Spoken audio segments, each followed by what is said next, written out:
Global IT के YouTube channel पे आप सभी का एक बार फिर से स्वागत है। आज जो हम लोग स्टार्ट करने वाले हैं, जो हम लोग की फिटर थ्योरी की क्लासेस चल रही थी आईटीआई सेकेंड ईयर के लिए, उसका पार्ट 32 सॉल्व करेंगे। जो मैं आपको क्वेश्चंस करवाऊंगा उसका पीडीएफ आपको कहां से मिलेगा, उसके लिए आपको इस वेबसाइट पे विजिट करना पड़ेगा www.globaliti.org। ठीक है, इस वेबसाइट पे जाकर के बिल्कुल आसानी से पीडीएफ को डाउनलोड कर सकते हैं। प्लस आप लोग के एक और क्वेश्चन का जवाब जो आप लोग बार बार कमेंट कर रहे हो सर सेकेंड ईयर में जो है फिटर सेकेंड ईयर में कितने पार्ट आने वाले हैं, तो टोटल इसमें आपके 34 पार्ट आएंगे, 34 पार्ट आएंगे। आज 32 है, इसके बाद 2 वीडियो और रह जाएगी।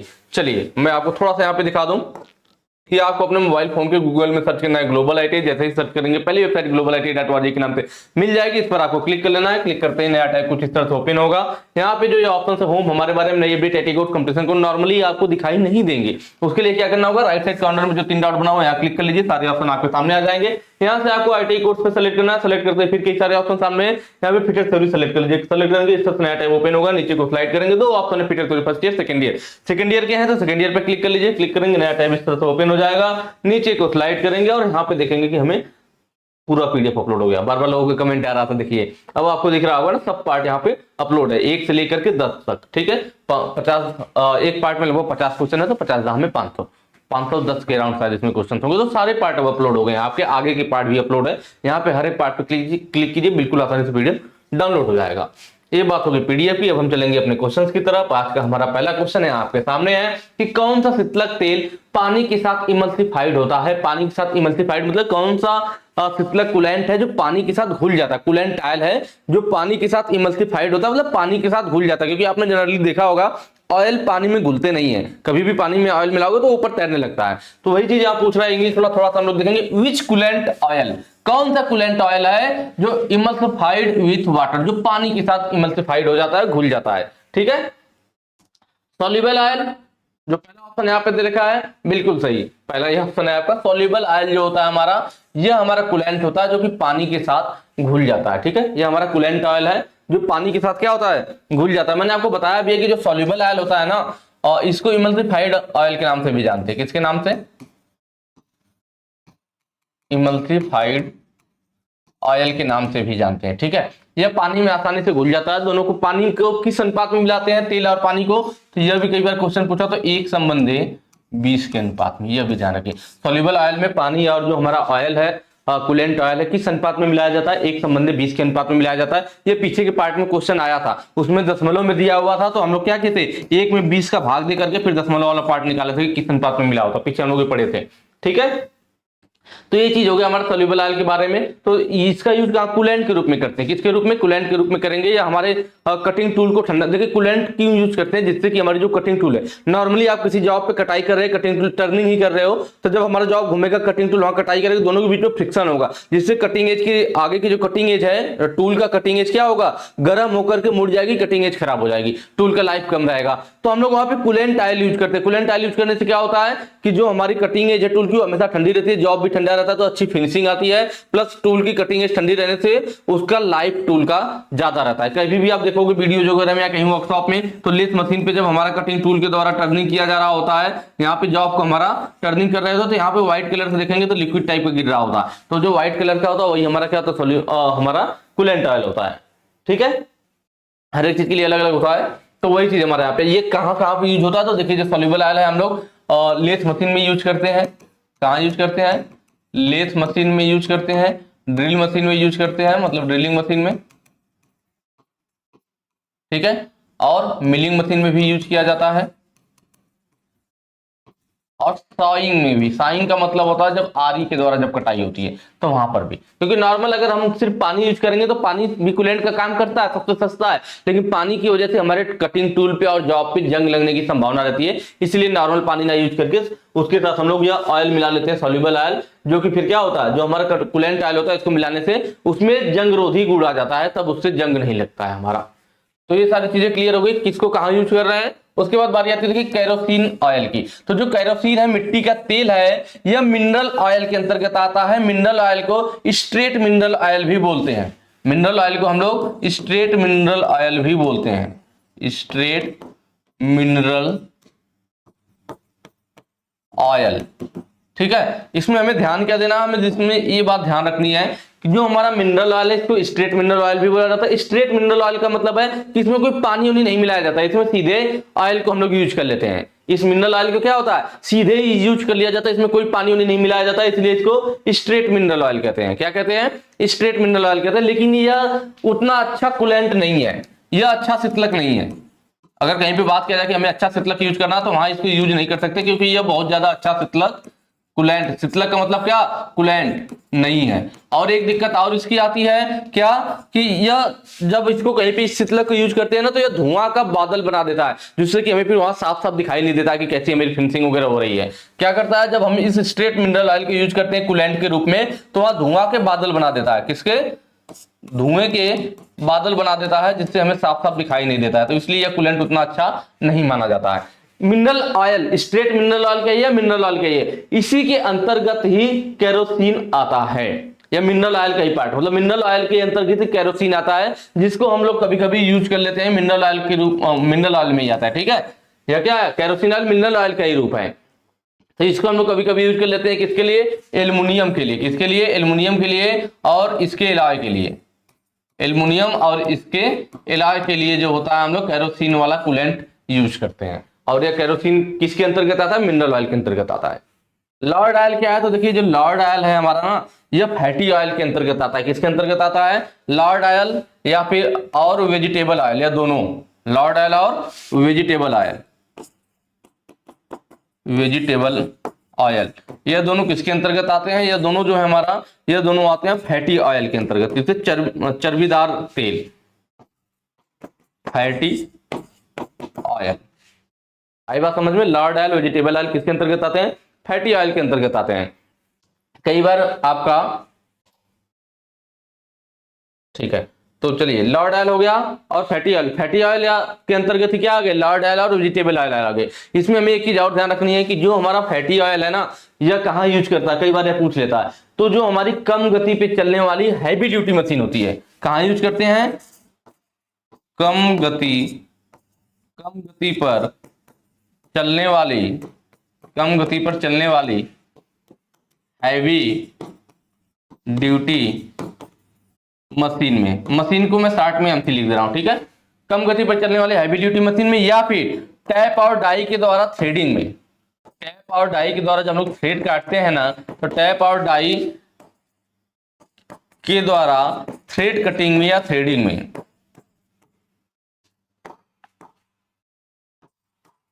थ्रेड कटिंग में कह लीजिए या थ्रेडिंग में कह लीजिए, ये चीज हो गई। ठीक है, फैटी ऑयल वाला। तो सारी चीजें हमने यहाँ पे देख लिया और यहाँ पे जो ऑप्शन सही था वो ऐसे था। इसको नोट कर लीजिएगा, देखिए इससे ज्यादा कुछ बाहर नहीं आने वाला है। इतनी चीजें आप इसके बारे में जानते रहेंगे, बिल्कुल आराम से काम हो जाएगा। अगला कह रहा है सॉल्युबल ऑयल का रंग क्या होता है। जो हमने अभी सॉल्युबल ऑयल यहाँ पे पढ़ा, किसका रंग कैसा होता है, व्हाइट होता है। अगर आप कभी देखेंगे भी ना, जैसा कि मैंने आपको बताया, किसी वर्कशॉप वगैरह में जाएंगे, टर्निंग वगैरह हो रहा होगा, अगर वहां पे हमारा कूलेंट ऑयल यूज किया गया है, सॉल्युबल ऑयल, तो देखेंगे वो सफेद सफेद वहां पे गिरता है। जो कूलेंट रहता है कि पानी तो नॉर्मल होता है, उसका कोई कलर ही नहीं है, पानी में हम लोग सॉल्युबल ऑयल डालते हैं, वो सफेद कलर में वो बदल जाता है, तो सफेद कलर का होता है। नेक्स्ट क्वेश्चन पे चलेंगे।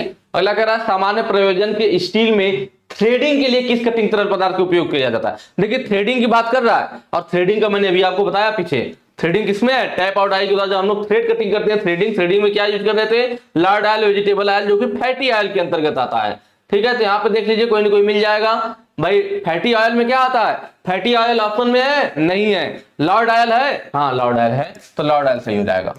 या वेजिटेबल ऑयल होता तो हो जाता, तो वही चीज हमें देखना, तीनों भाई फैटी ऑयल के अंतर्गत ही लॉर्ड ऑयल और वेजिटेबल ऑयल है। और मैंने फैटी ऑयल में ही बताया था आपका कि वो थ्रेड कटिंग के लिए भी यूज होता है। तो यहाँ पे हम देख रहे हैं थ्रेडिंग की बात कर दिया है, तो हम देख रहे हैं यहाँ पे फैटी ऑयल नहीं है, तो उसके अंतर्गत लॉर्ड ऑयल आता है, लॉर्ड ऑयल का ऑप्शन है, तो ऑप्शन हमारा बी सही हो जाएगा। सॉल्युबल ऑयल किस लिए यूज होता है, तो अभी जस्ट मैं पीछे बता चुका हूं कि भाई इस पानी के साथ मिलाया जाता है, एक संबंधी बीज के अनुपात में मिलाया जाता है। लेथ मशीन पे, ड्रिलिंग मशीन में, ठीक है, लेथ मशीन में, ड्रिलिंग मशीन में, मिलिंग मशीन में, साइंग में। साइंग का मतलब होता है जहां आरी के द्वारा कटाई होती है।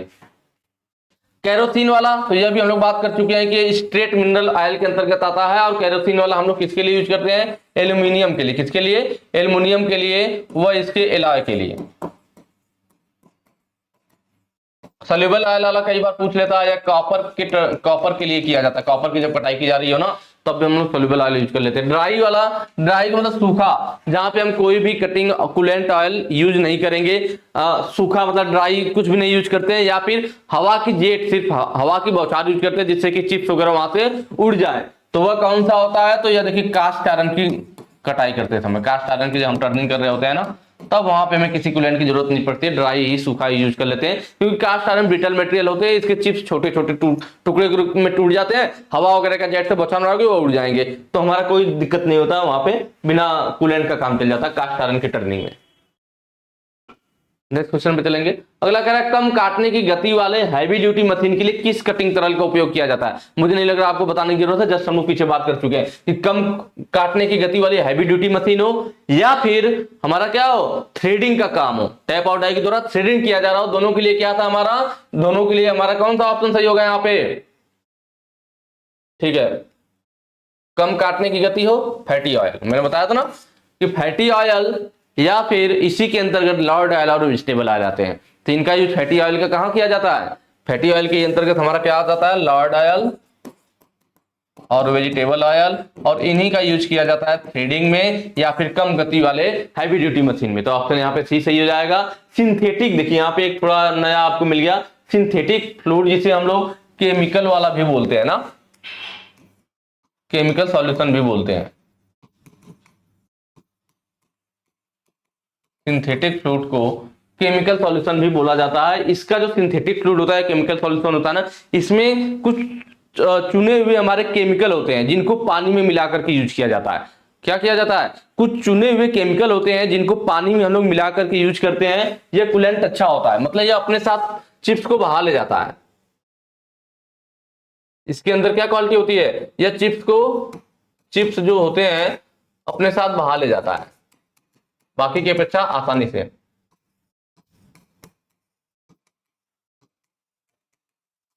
ठीक है, सिंथेटिक फ्लूइड या केमिकल सॉल्यूशन वाला, और इसमें कृत्रिम कलर भी बनाया जाता है अपने हिसाब से।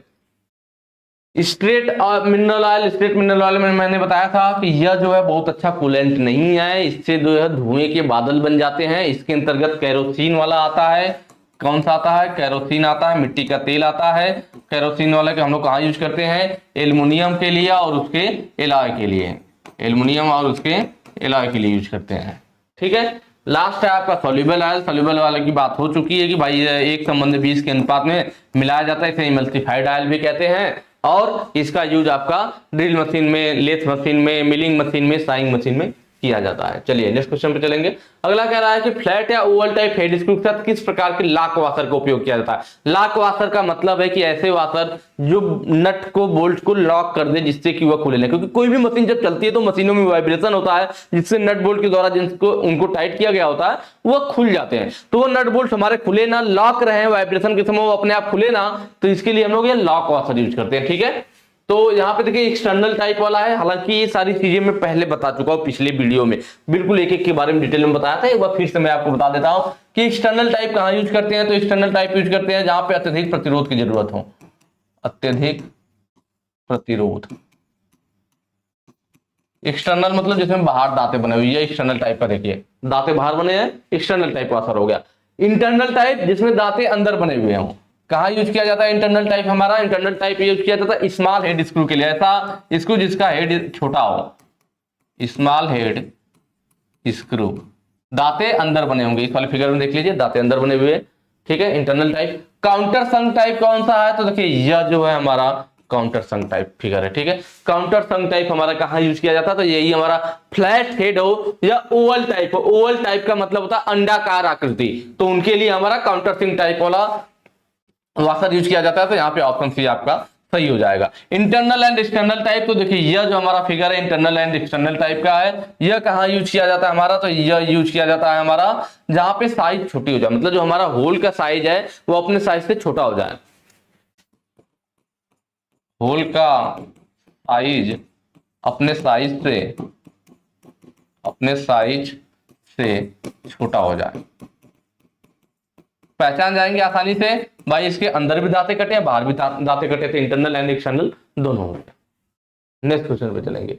अगला कह रहा है तेल का वह कौन सा गुण है जो आग पकड़ता है और लगातार जलती रहती है, कि वह आग पकड़ करके जलने लगता है, वह तेल का कौन सा प्रॉपर्टीज, कौन सा गुण कहलाता है। फिर हम बात करेंगे फ्लैश पॉइंट का। यह हम लोग पहले भी बता रखा है मैंने आप लोगों को कि फ्लैश पॉइंट क्या होता है। जिस पॉइंट पर हमारा जो लुब्रिकेंट है कह लीजिए एक तरह से, वो क्या करे, जो हमारा ऑयल है जिस पॉइंट पर भाप में बदलना शुरू कर दे, वाष्प के रूप में उड़ना प्रारंभ कर दे, वह पॉइंट उसका फ्लैश पॉइंट कहलाता है। ठीक है, वहीं पे बात करें किसका, पोर पॉइंट का।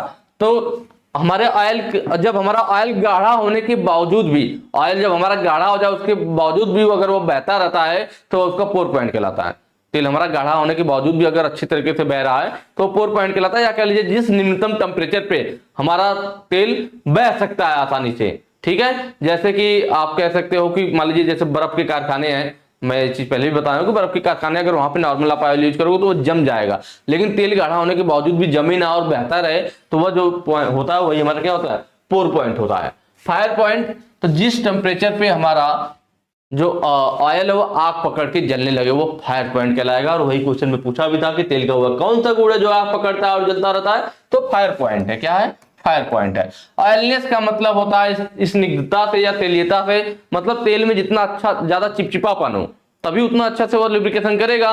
तो ऑयलनेस में मतलब किसी भी लुब्रिकेशन में हमारा ऑयलनेस का, किसी भी तेल में जितना ज्यादा ऑयलनेस होगा, तेलियता होगा, वो उतना ही अच्छा हमारे लिए होगा, चिपचिपापन होगा तो उतना बढ़िया वो लुब्रिकेटिंग करेगा। नेक्स्ट क्वेश्चन पे चलेंगे। कह रहा तांबा को टर्न करने के लिए किस तरल पदार्थ का उपयोग किया जाता है। देखिए मैं आपको पहले ही बता चुका हूं, तांबा को, कॉपर को टर्न करने के लिए हम लोग क्या सोल्यूबल ऑयल यूज करते हैं, एल्युमिनियम और उसके अलावा के लिए मिट्टी का तेल यूज करते हैं जो कि मिनरल ऑयल के अंतर्गत ही आता है। और लॉर्ड ऑयल जो होता है हमारा वह किसके अंतर्गत है, फैटी ऑयल के अंतर्गत है। और इसका यूज किया जाता है कम गति पर जो हैवी ड्यूटी वाली मशीनें हैं या फिर कह लीजिए थ्रेडिंग के लिए। नेक्स्ट क्वेश्चन पे चलेंगे। अगला कह रहा है ड्राइविंग मोटर में ट्रांसमिशन गियर बॉक्स को जोड़ने हेतु मशीन टूल्स के लिए किस प्रकार के क्लच का उपयोग। देखिए ट्रांसमिशन गियर बॉक्स को जोड़ने के लिए तो उसके लिए जो हमारा यूज किया जाता है वो मल्टीप्लेट क्लच होता है। कौन सा होता है, मल्टीप्लेट क्लच होता है, जो कि यहाँ पे फिगर दिखाया गया। मल्टीप्लेट में क्या है, एक साइड जो होती है हमारे कई सारी मेटल प्लेट होती है और एक साइड हमारी कई सारी फ्रिक्शन प्लेट होती है। जो यहाँ देखिए डिसएंगेज है, जब प्रेशर पड़ेगा प्लेट पे तो ये एंगेज हो जाएगा। तो एक हमारा सिंगल प्लेट वाला भी आता है, मल्टीप्लेट वाला अधिक गति के लिए, अधिक पावर के लिए, और वह कम पावर के लिए। कौन सा, सिंगल वाला। सिंगल प्लेट क्लच जो आता है तो उसमें एक ही प्लेट मेटल की होती है और एक ही प्लेट फ्रिक्शन प्लेट वाली होती है। जबकि मल्टीप्लेट वाले में दो या दो से अधिक, देखिए यहाँ पे एक दो तीन फ्रिक्शन प्लेट है, तो तीन फ्रिक्शन प्लेट अलग एक साथ पे और उतना ही हमारा मेटल वाली प्लेट एक साथ पे रहती है।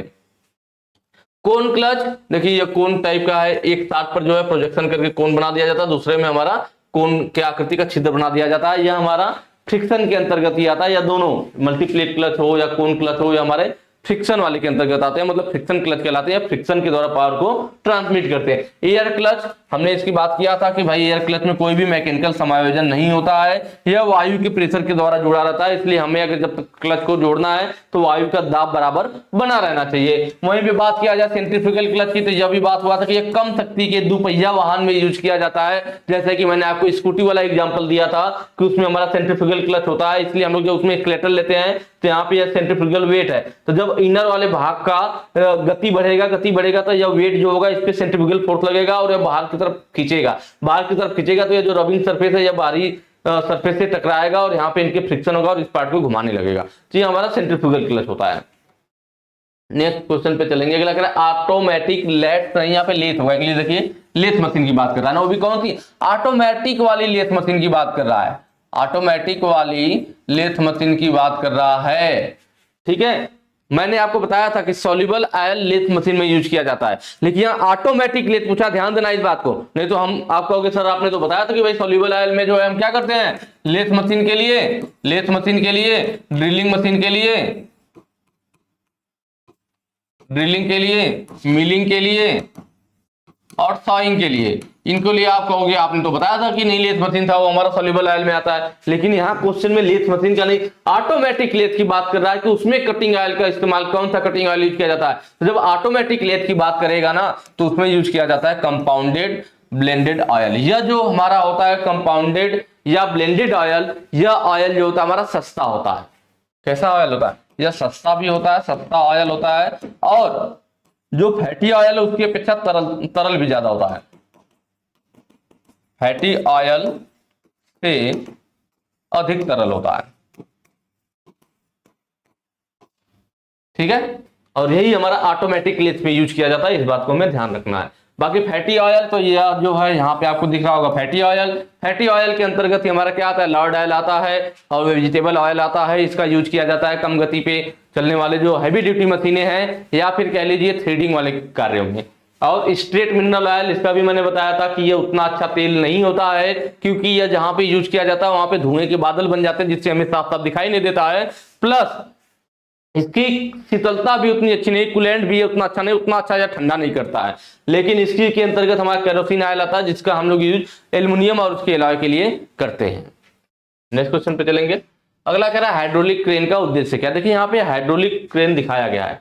ठीक है, ये हाइड्रोलिक क्रेन है। यहाँ पे ये देखिए यहाँ पे हाइड्रोलिक, जैसे आपने जेसीबी वगैरह में देखा होगा हाइड्रोलिक लगा होता है ना, प्रेशर देता है वो ऊपर को उठाता है। आजकल ट्रॉली भी आ रही है जिसमें मिट्टी या सीमेंट बालू वगैरह जिसमें लाते हैं, तो वो क्या करते हैं, हाइड्रोलिक वाली ट्रॉली रहती है, दबाते हो हाइड्रोलिक कैसे दे दे ऊपर को ट्रॉली को उठाता है, उसका सामान नीचे गिर जाता है। तो वैसे देखिए यहाँ पे हाइड्रोलिक लगा हुआ, क्या लगा हुआ, हाइड्रोलिक सिलेंडर है या, और इसके अंदर ये रैम है। रैम अंदर आएगी नीचे को तो यह पार्ट नीचे को आएगा, जब रैम बाहर निकलेगी तो इसको ऊपर को उठाएगा। और यहाँ पे देखिए हुक लगा हुआ है, जिस पार्ट से हुक लगा होता है ना जो वजन को उठाता है और ऊपर नीचे करता है, इसको बूम बोलते हैं। क्या बोलते हैं, बूम बोलते हैं। ठीक है, और वर्टिकल वाले हिस्से को मास्ट बोलता है। तो यहाँ पे बूम हो गया, बूम को जो हाइड्रोलिक रैम की मदद से चलाते हैं, और यहाँ पे हुक लगा होता है जिसमें हम लोग जॉब को लटकाते हैं, उसको उठाते हैं और ऊपर नीचे करते हैं जो भी करना। और इसमें देख रहे हैं हाइड्रोलिक क्रेन में यहाँ व्हील लगा हुआ, मतलब इस हम लोग भार को उठा करके एक स्थान से दूसरे स्थान पर भी ले जा सकते हैं। तो यहाँ पे देखिए इस टाइप का ऑप्शन कौन सा है, तो ऑप्शन सी देखिए, भारी भार उठाने या संचालन करने में। मतलब हम इसकी मदद से भारी भार को उठा सकते हैं, क्योंकि इसमें व्हील लगा है तो इसको एक स्थान से दूसरे स्थान पर ट्रांसमिट कर सकते हैं, संचालन कर सकते हैं।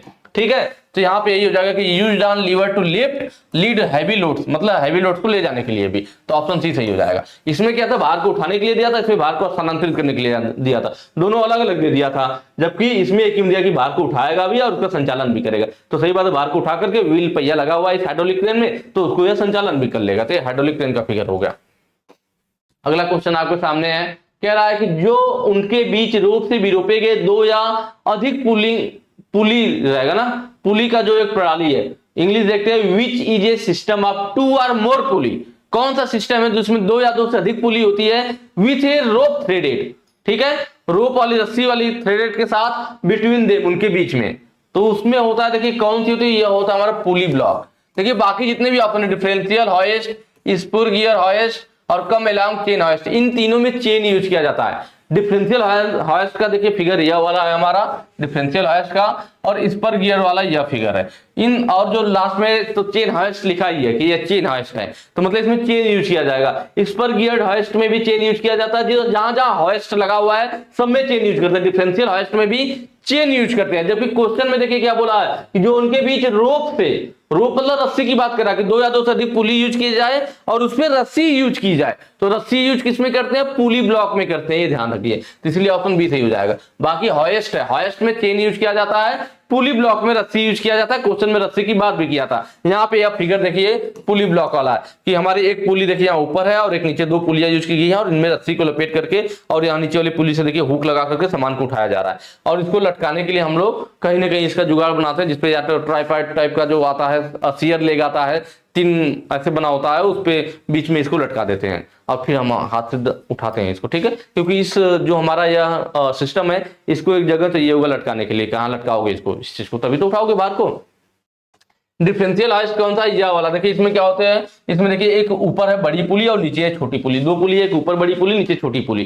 जो ऊपर वाली बड़ी पुली है ना, उस पे दो शिफ्ट कटे होते हैं। शिफ्ट का मतलब ग्रुप्स, पुली के अंदर ग्रुप्स होगा तभी तो उसमें जैसे रस्सी घूमती है उसी तरह चेन घूमेगा। तो पुली के अंदर क्या होगा, ग्रुप्स होगा। तो ऊपर दो शिफ्ट होते हैं। दो शिफ्ट का मतलब हो गया कि अगर हमारी ये पुली है, ये इतनी चौड़ी अगर पुली है तो दो ग्रुप कटा होगा, एक यह ग्रुप हो गया और एक यह, दो ग्रुप। इसमें क्या होगा, दो ग्रुप कटे होंगे, दोनों पे चेन चलेगी। तो ऊपर जो होता है बड़ी पुली जो होती है इसमें डिफरेंशियल वाले में, तो ऊपर जो पुली है इसमें दो शिफ्ट कटे होते हैं। क्या, शिफ्ट, शिव बोलते हैं ना, शिव, दो शिव कटे होते हैं ऊपर वाले में, मतलब ग्रुप कटे होते हैं एक तरह से कह सकते हो आप। और नीचे वाले पुली में एक सीव कटा होता है, नीचे वाले में एक सीव कटा होता है, और इसमें एक चेन यूज की जाती है, एक ही चेन यूज की जाएगी जिसे इंडलेस चेन कहते हैं। देखिए लिखा है बिना सिरे की चेन, यह जो चेन होती है इंडलेस चेन होती है, इसमें सिरा नहीं होता है, मतलब पूरा गोलाई में इस तरह से जुड़ा हुआ रहेगा, इसमें सिरा नहीं रहेगा कोई। जो नीचे वाली पुली होती है, छोटी पुली जिसमें एक सीव होता है, उसी में हुक लगा होता है और इसी हुक पे हम लोग भार को लगा करके उठाते हैं, ठीक है। तो एक इंडलेस चेन हो गई, एक ऊपर बड़ी पुली नीचे छोटी पुली, बड़ी वाली पुली में दो सीव्स कटे होते हैं, छोटी पुली में एक सीव होता है, ठीक है। और यहाँ पे जो चेन यूज की जाती है वो कौन सी चेन होती है, इंडलेस चेन होती है जिसमें सिरा नहीं होता है। कौन सी चेन यूज करते हैं हम लोग, इंडलेस चेन यूज करते हैं। और इसको फिर हम लोग चेन को ही चला करके फिर इसमें जैसे ये जो पुली दो सीव्स है ना, तो दोनों सीव में क्या होगा, पॉकेट बने होते हैं, और पॉकेट में एक या दो का अंतर रहता है, उसी अंतर को जो पॉकेट में एक या दो का अंतर हो जाता है उन सीव में, उसी अंतर को डिफरेंशियल कहते हैं, इसीलिए इसको डिफरेंशियल हॉइस्ट बोला जाता है। इस पर गियर हॉइस्ट में क्या होता है, इसमें गियर यूज करते हैं, देखिए इस पर तथा पिनियर गियर यूज किया गया, इसमें भी हमारा उसी टाइप से होगा। इसमें हमारी दो चेन होती है, एक चेन होता है जो उसे लोड चेन कहते हैं, उसमें एक ही चेन था, इंडलेस चेन था, इसमें एक चेन है जिसे हम लोग लोड चेन बोलेंगे, क्या बोलेंगे, लोड चेन बोलेंगे, जिसमें हुक लगा होगा, जिसमें हम लोग लोड को उठाएंगे। और दूसरी चेन हमारी जो हैंड चेन बोला जाता है, क्या बोला जाता है, हैंड चेन, यह हमारी इंडलेस चेन होती है, इसमें सिरा नहीं होगा। इसमें लोड चेन में देखिए सिरा है, तभी तो हमने यहाँ पे हुक लगाया, मतलब लोड चेन इस तरह से कि एक साइड हमने हुक लगा दिया, एक दूसरा सिरा, दो सिरे हैं। लेकिन हैंड चेन में क्या होगा, इंडलेस चेन होगी, मतलब इसमें सिरा ही नहीं होगा, यह पूरा आपस में जुड़ा हुआ होगा।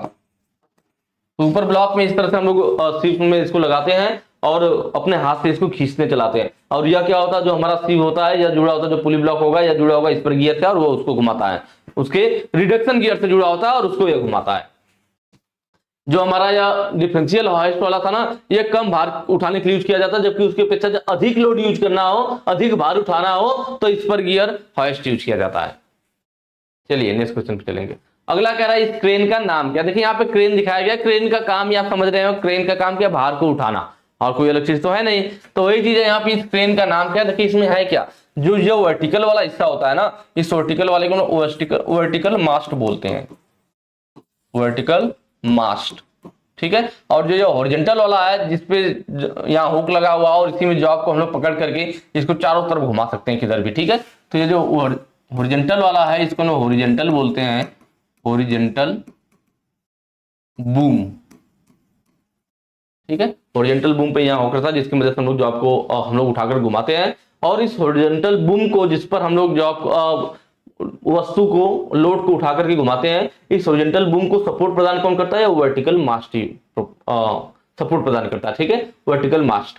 और इसमें देखिए जो यह कैसा है, पिलर के जैसा लंबा है, इसलिए इसको पिलर जीप क्रेन कहते हैं। क्या कहते हैं, पिलर जीप क्रेन कहते हैं। इसमें हमें कोई भी अलग से बेस से आधार जरूरत नहीं होती, इसको डायरेक्ट हम लोग क्या करते हैं, वर्कशॉप में स्थापित कर लेते हैं, अधिक भार ये उठा सकता है, अधिक भार उठाने के लिए, ठीक है। गैंट्री क्रेन कौन सा है, तो देखिए गैंट्री वाला जो हमारा है ना, यह फिगर यहाँ पे गैंट्री क्रेन। गैंट्री क्रेन में क्या होता है, इस क्रेन में देख रहे हैं, यह पुली ब्लॉक वगैरह का सिस्टम तो रहेगा ही, लेकिन यह हमारा वर्कशॉप से बाहर यूज किया जाता है। इसमें नीचे देख रहे होंगे व्हील बना हुआ है, क्या है, व्हील है। इसको हम लोग वर्कशॉप से बाहर यूज करते हैं, अगर बाहर ग्राउंड वगैरह में ट्रैक बना होता है, जैसे रेलवे का ट्रैक होता है, उस टाइप से ट्रैक बना होता है, और उस ट्रैक पर जो है हम लोग इसको गैंट्री क्रेन को, या गैंट्री क्रेन उस ट्रैक पे चलती है, किस पे चलती है, ट्रैक पे चलती है। तो इसको वर्कशॉप के बाहर ग्राउंड वगैरह में यूज किया जाता है। हम लोग जॉब इसको किसी भी दिशा में, चारों दिशाओं में घुमा सकते हैं। देख रहे हैं, या पुली ब्लॉक ऐसे हॉरिजॉन्टल आगे पीछे होगी, वर्टिकल ऊपर नीचे होगी, या गैंट्री क्रेन भी आगे पीछे जाएगा, तो इसको हम लोग चारों दिशाओं में घुमा सकते हैं। ट्रेवलिंग क्रेन क्या है, ट्रेवलिंग वाला जो ट्रेवल करेगी, ठीक है। यहाँ जो ऊपर आपको फिगर दिख रहा है, यह वाला जो है हमारा ट्रेवलिंग क्रेन का है। ट्रेवलिंग वाल क्रेन, या वाल पे दिख रहे हैं, दीवार पे एक तरह से लगा दिया जाता है, और उसके बाद इसके साथ हमारा यह लगा होता है सिस्टम। यहाँ पे देखिए हुक लगा हुआ, होइस्ट करने के लिए, मतलब भार को उठाने के लिए। यहाँ पे नीचे आएगा, भार को उठा करके ऊपर ले जाएगा, फिर इसको हम लोग इस तरह से तीनों दिशाओं में घुमा सकते हैं। इस साइड दीवार पे लगा हुआ है, दीवार पे या फिर छत के नजदीक, छत के ऊपर लगा रहता है, ठीक है। और ये जो ब्रैकेट जीप क्रेन है ना, देखिए यहाँ पे ब्रैकेट हो गया, यहाँ ब्रोचिट लिख दिया, ब्रोचिट नहीं, BRACKET, ब्रैकेट जीप क्रेन बोलते हैं। क्या बोलते हैं, ब्रैकेट, ठीक है। तो ब्रैकेट जीप क्रेन हमारा यह वाला, यह भी हमारा कहाँ लगाया जाता है, दीवार पे लगाया जाता है। कहाँ पे, देख रहे हैं, यह दिखाया गया जो, ये इधर दीवार है, दीवार पे इस तरह से सिस्टम लगा दिया जाता है, और इस पर हम लोग यह हल्के भार के लिए होता है, यह अधिक भार के लिए, हल्के भार के लिए होता है। और इसका भी यूज हम लोग तीनों दिशाओं में, क्योंकि एक साइड तो दीवार होगी तो इधर आएगा नहीं, बाकी इधर, इधर और बीच में, तीनों दिशाओं में हम लोग भार को घुमा सकते हैं। नेक्स्ट क्वेश्चन पे चलेंगे। अगला कह रहा है फाउंडेशन बोल्ट का नाम क्या है। देखिए फाउंडेशन बोल्ट का मतलब है जैसे मान लीजिए कोई भी मशीन है आपकी, आपने देखा होगा ड्रिल मशीन है, लेथ मशीन, उसको फाउंडेशन पे लगाया जाता है। क्योंकि ड्रिल मशीन है आपकी, आप नॉर्मल रख दोगे, उसको चलाओगे तो क्या करेगा, वो मशीन वाइब्रेशन करेगा, चाहे आपकी ड्रिलिंग मशीन हो, मशीन वाइब्रेशन करेगा और हिल करके अपने स्थान से इधर उधर हटता रहेगा। तो इसीलिए हम लोग क्या करते हैं, मशीन वाइब्रेशन करके अपना स्थान ना छोड़े, मशीनों को फिक्स करने के लिए हम लोग फाउंडेशन बनाते हैं। ईंट का फाउंडेशन जोड़ दिया जाता है, ईंट का बालू का ईंट में बालू वगैरह मिलाकर के फाउंडेशन बना देते हैं और उसमें हम लोग नट बोल्ट डाल देते हैं। 4 बोल्ट डाल देंगे ना, 4 बोल्ट डाल देंगे, इन पे थ्रेड कटी रहेगी, चारों बोल्ट को डाल दिया जाएगा। और जो हमारी मशीन के बेस के हिसाब से, मशीन के बेस में जहां जहां होल है वही साइज लेकर के उसी हिसाब से हम 4 बोल्ट डाल देते हैं। फिर मशीन का जो होल होता है इस बोल्ट के अंदर चला जाता है, बेस में जो होल होगा या बोल्ट उसके अंदर चला जाएगा, फिर ऊपर से नट टाइट कर देते हैं। इस तरह से फाउंडेशन में जाम हो जाता है। ठीक है, तो इसी में कह रहा है कि जो फाउंडेशन में हम लोग जो बोल्ट यूज करते हैं उसकी बात कर रहा है। फाउंडेशन में नॉर्मल बोल्ट नहीं यूज करेंगे, नहीं तो क्या होगा कि जब मशीन में वाइब्रेशन होगा, खिंचाव पड़ेगा तो बोल्ट बाहर निकल आएगा। तो बोल्ट बाहर ना निकले इसलिए उसको जब फाउंडेशन में बोल्ट डालने के बाद कुछ ऐसी प्रोसेस किया जाता है जिससे बोल्ट अच्छे से उस फाउंडेशन में जाम हो जाए और कितना भी प्रेशर लगने पे वो बाहर ना निकले। तो वही हमारा देखिए जो फाउंडेशन बोल्ट होता है मेन 2 टाइप का होता है, एक फिक्स्ड टाइप, एक रिमूवल टाइप। कौन कौन सा होता है, एक हमारा फिक्स्ड टाइप होता है फाउंडेशन बोल्ट और एक होता है रिमूवल टाइप। फिक्स टाइप वाला है कि जो एक बार हमने फाउंडेशन में लगा दिया तो उसमें जाम हो गया, अब उसे बदल नहीं सकते, उसे बोल्ट को निकाल नहीं सकते, उसका दोबारा यूज नहीं कर सकते। रिमूवल वाले में क्या है, रिमूवल जो हमारा फाउंडेशन बोल्ट होता है उसको हम लोग निकाल करके दोबारा यूज कर, मतलब बिना फाउंडेशन को तोड़े उसे निकाल सकते हैं। जबकि फिक्स्ड वाले में बिना फाउंडेशन को तोड़े नहीं निकले, वो फाउंडेशन में जाम हो जाता है। और रिमूवल वाला बिना फाउंडेशन को तोड़े हम लोग उसे बाहर निकाल सकते हैं, उसका दोबारा यूज कर सकते हैं। चलिए फाउंडेशन बोल्ट की बात हो गई, 2 टाइप फिक्स्ड और रिमूवल। तो यहाँ पे जो दिया गया देखिए आई बोल्ट है जो आपका बेंट बोल्ट है, यह दोनों हमारे फिक्स्ड वाले हैं। यह दोनों कौन से वाले हैं, यह दोनों फिक्स्ड वाले हैं। और यहीं पे बात किया जाए रॉल बोल्ट और कोनिकल वाशर फाउंडेशन बोल्ट, यह दोनों हमारे रिमूवल वाले, मतलब इन्हें आसानी से निकाला जा सकता है और यह एक बार लग गया तो नहीं निकलेगा। आई बोल्ट देखिए नाम में क्या आई, यह देख के आग जैसा दिख रहा है ना, आई पता चल जाएगा ऐसे देख के ही। तो यह आई बोल्ट का फिगर हो गया हमारा। इसमें जो नीचे बोल्ट का हिस्सा होता है इस तरह से आई के आंख के आकार में बना देते हैं और फिर इसमें जैसे आंख के आकार में बन गया फिर इसमें एक रॉड भी ऐसे डाल देंगे। अब क्या होगा, आई के आकार का एक तो बोल्ट बन, भाई सीधा बोल्ट रहता तो प्रेशर इस तरह से नॉर्मल बोल्ट हो तो प्रेशर पड़ते ही नॉर्मली सीधे निकल जाएगा, इसलिए हमने इसको इस तरह से मोड़ दिया तो नीचे का इसका कॉन्टेक्ट एरिया बढ़ गया। इसमें एक रॉड भी हमने ऐसे डाल दिया, अब और ज्यादा बढ़ गया। अब यहाँ पे हम कंक्रीट बालू वगैरह डाल करके इसको जाम कर दिए फाउंडेशन में। अब यह जाम है, कितना भी हम मशीन ऊपर लगा करके फाउंडेशन में टाइट कर देंगे, कितना भी प्रेशर पड़ेगा या बाहर नहीं निकलेगा, अच्छे से जाम हो गया। तो आई बोल्ट हो गया हमारा। बेंट बोल्ट हम लोग क्या करते हैं, देखिए यहाँ पे बोल्ट को टेढ़ा मेढ़ा कर देते हैं, देख रहे हैं आप लोग, बोल्ट को टेढ़ा मेढ़ा, क्योंकि सीधा रहेगा कोई चीज आसानी से निकल जाएगा, टेढ़ा मेढ़ा है तो कंक्रीट इधर भी भर जाएगी, कंक्रीट इधर भी भर जाएगी, यहाँ भी भर जाएगी, तो आसानी से बाहर नहीं निकलेगा, पूरा जाम हो जाएगा। यह भी फिक्स टाइप वाला है। ठीक है, रॉल बोल्ट, यह देखिए रॉल बोल्ट की बात है, कोनिकल वाशर। रॉल बोल्ट वाला यह है, यहाँ पे यह जो फिगर हमारा किसका है, रॉल बोल्ट का है। इसमें जो है ना लगभग 4 कोने टाइप के रहते हैं जो कि जब इसको बोल्ट को टाइट किया जाता है तो फैल जाते हैं और इसको बाहर निकलने से रोक लेते हैं। ये हमारा रिमूवल टाइप का है। कोनिकल वाशर, तो इसमें देखिए वाशर देखिए कैसे, देखिए यहाँ पे ऐसे खींचा गया, ऐसे खींचा गया, ऐसे खींचा हुआ फिगर में, ऐसे ऐसे ऐसे कोनिकल टाइप का। ठीक है, तो कोनिकल टाइप का दिख रहा है तो यह हो जाएगा हमारा क्या, कोनिकल वाशर फाउंडेशन बोल्ट, ये वाला। नेक्स्ट क्वेश्चन पे चलेंगे। अगला कह रहा है कि किस प्रकार के रस्सी की तार एक ही दिशा में मुड़ते हैं। देखिए हमारी जो मेन रस्सी होती है ना, जो हमारे वायर होते हैं, वायर रूप जो बनाए जाते हैं उसमें एक सीधा स्ट्रैंड होता है और उसी के हिसाब से उस पर उसको लपेट करके घुमा करके वायर रूप को बनाया जाता है। तो यहाँ पे देखिए मेन 3 होते हैं हमारे, लैंग ले रोप, रेगुलर ले रोप और कंबाइंड ले रोप। लैंग ले रोप का बोलते हैं जब दिशा हमारी एक ही हो, क्या हो, मतलब जो हमारी वायर के घुमाव की दिशा है, स्ट्रैंड की जो दिशा है और वायर की घुमाव की दिशा हो, दोनों एक ही दिशा में हो तो वो लैंग ले रोप कहलाता है। जैसे कि यह फिगर आपको दिख रहा है, फिगर कैसे पहचानेंगे, तो देख रहे हैं इसमें सीधी सीधी ऐसे लाइनें खींची हुई है, जैसे यह घूम रहा है उसी हिसाब से लाइनें भी खींच दी गई कि उसी दिशा में यह भी, जैसे यह वायर घूम रहा है उसी दिशा में लाइनें भी खींच दी गई है। ठीक है, तो सेम दिशा में है। किस प्रकार के रस्सी के तार एक ही दिशा में मुड़ते हैं, एक ही दिशा में लैंग ले रोप वाले मिलते हैं, ऑप्शन सही हो जाएगा। रेगुलर ले रोप का बोलते हैं जब हमारा वायर का क्या हो, वायर का जो घुमाव हो स्ट्रैंड की विपरीत दिशा में हो। कैसे पहचानेंगे फिगर में, तो उसमें देखिए लाइन कैसे थी, जैसे रस्सी घूम रही थी उसी तरह यह लाइन भी ऐसे तिरछा तिरछा खींच दिया गया था, रस्सी भी ऐसे ऐसे घूम रही है, लाइन भी ऐसे हमने खींच दिया। जबकि इसमें क्या है, विपरीत दिशा में रस्सी ऐसे ऐसे घूम रही है और लाइन ऐसे ऐसे। बिल्कुल स्ट्रेट स्ट्रेट, अगर हमें स्ट्रेट स्ट्रेट लाइन खींची हुई दिख जाए, बिल्कुल स्ट्रेट ऐसे सीधा, तो वो हमारा क्या हो जाएगा, जब ऐसे तिरछा लाइन रहेगा तो हमारा लैंगले रो उसी दिशा में, जब वही कहता विपरीत दिशा में, विपरीत दिशा में कहता तो रेगुलर ले रो, ये वाला फिगर इसका हो गया ना, रेगुलर ले रो। कंबाइंड वाला क्या होगा, कंबाइंड में दोनों होगा, कभी सीधा फिर विपरीत दिशा में, सीधा और विपरीत दिशा में दोनों में बनेगा। जैसे यहां देखिए, ये विपरीत दिशा के लिए तिरछी लाइन, फिर सीधा के लिए सीधी लाइन, सॉरी रेगुलर के लिए लैंगले के लिए फिर तिरछी लाइन, ठीक है, रेगुलर के लिए सीधी लाइन, तिरछी लाइन सीधी लाइन। तिरछी वाला का मतलब क्या है कि उसी दिशा में जब घुमा रहे हैं हम लोग, और जब विपरीत दिशा में घुमा रहे हैं उसी दिशा में घुमा रहे हैं, विपरीत दिशा में, जब दोनों का कॉम्बिनेशन हो जाए तो कंबाइंड ले रो कहलाता है। अगले क्वेश्चन पे चलेंगे, और आज का हमारा लास्ट क्वेश्चन है, क्या त्रिकोणीय फ्रेम आधार डेरिक उठाने उपकरणों की सीमा में जमीन पर आराम का उद्देश्य क्या है, जो रेस्टिंग होता है उसका क्या मतलब है। देखिए ये जो फिगर मैंने ले रखा है ना, वही डेरिक है हमारा, क्या है, फ्रेम डेरिक क्रेन बोलते हैं इसको, क्या बोलते हैं, डेरिक फ्रेम क्रेन या फ्रेम डेरिक क्रेन कहिए, डेरिक फ्रेम क्रेन। इसकी जो त्रिभुजाकार आकृति होगी, दिख रहा होगा आपको, त्रिभुज की आकृति बन रही है ना, त्रिभुजाकार आकृति की वजह से ही हम लोग इसको डेरिक फ्रेम क्रेन कहते हैं। और इसमें जो बेस होता है यहाँ पे दिखाया गया है, बेस का सपोर्ट है आपका, और मैंने बोला था बूम जो उठाता है, तो देखिए यह हमारा हुक है, हुक यहाँ पे लगा हुआ है, और यही हिस्सा है जो इस पे लोड पड़ेगा, यही उठाएगा और नीचे करेगा, तो जो हिस्सा उसको नीचे ले आता है लोड को या उठाता है, वही हमारा क्या कहलाता है, बूम कहलाता है, इसलिए इसको हम लोग बूम कह रहे हैं, ठीक है।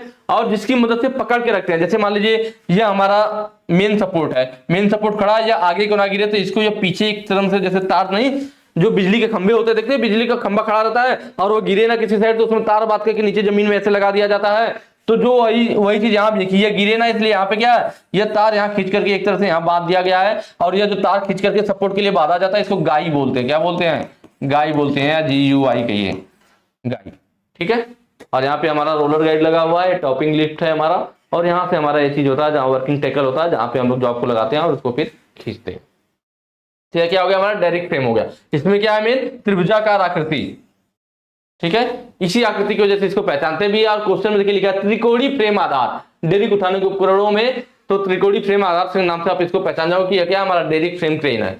उसका उद्देश्य क्या है, मतलब what is the purpose of triangular frame base resting on ground in the frame of derrick lifting equipment.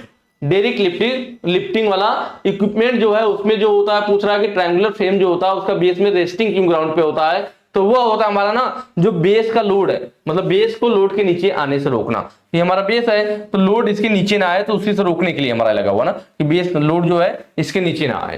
तो ऑप्शन यहाँ पे डी सही हो जाएगा, prevent base from moving under load, base को लोड के नीचे आने से रोकना।